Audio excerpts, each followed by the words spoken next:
Turabasuhuje mwe mwese mukurikira ibiganiro byacu. Uyu ni wa mwanya mwiza tubagezaho amakuru agezweho mu Rwanda ndetse no hirya no hino ku isi. Muri kumwe nanjye Bikorimana Noel. Dore ingingo z'ingenzi zigize amakuru twabateguriye. Perezida Kagame akaba n'umugaba w'ikirenga w'ingabo z'u Rwanda yazamuye mu ntera abasirikare abaha amapeti guhera ku bari bafite ipeti rya Brigadier General bagizwe Major General.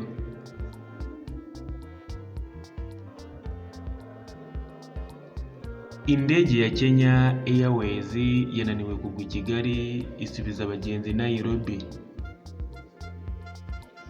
Amakuru ku buryo burambuye ni mu kanya.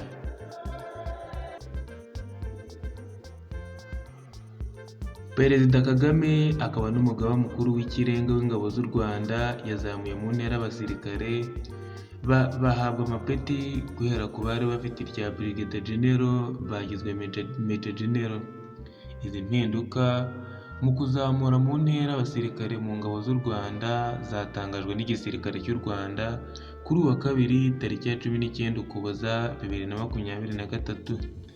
RDF itangaza ko abasirikare bane bari bafite ipeti rya Brigadier General bagizwe Lieutenant Colonel bazamuwe mu ntera bahabwa ipeti rya Colonel, mu gihe bari bafite abandi 98 bari bafite ipeti rya Majoro nabo bashyizwe ku ipeti rya Lieutenant Colonel.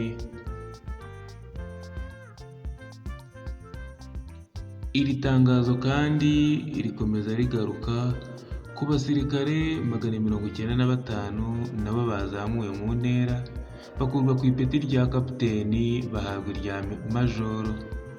Ni mu gihe bane bari bafite ipeti rya Lieutenant nabo bagizwe ba kapiteni. Izi mpinduka zigomba guhita zikurikizwa zasize abasirikare bato bageze kuri 126 bazamuwe mu ntera bahabwa ipeti rya Lieutenant.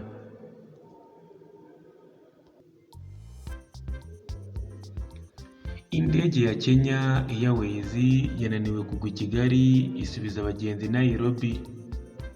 Kompanyi y'indege ya Kenya Airways yasobanuye uko byayigendekeye kugira ngo yisange yasubije abagenzi Nairobi mu gihe yari ibazanye i Kigali mu Rwanda.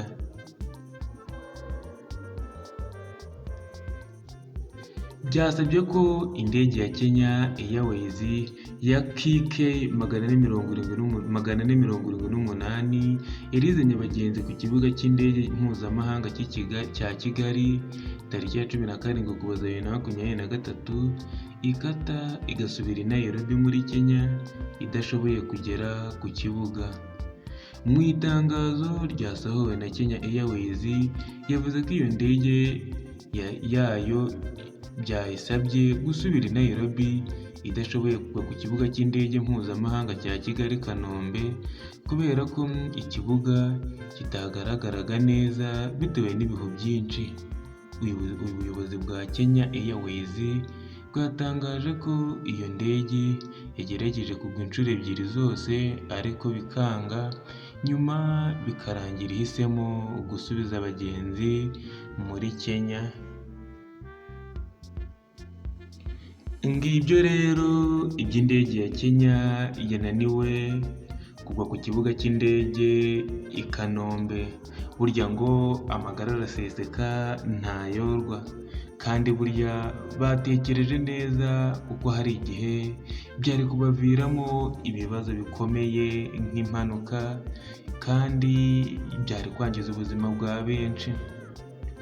Amakuru twari twabateguriye naharangiriye. Mwari kumwe nanjye Bikorimana Noel. Mugire ibihe byiza.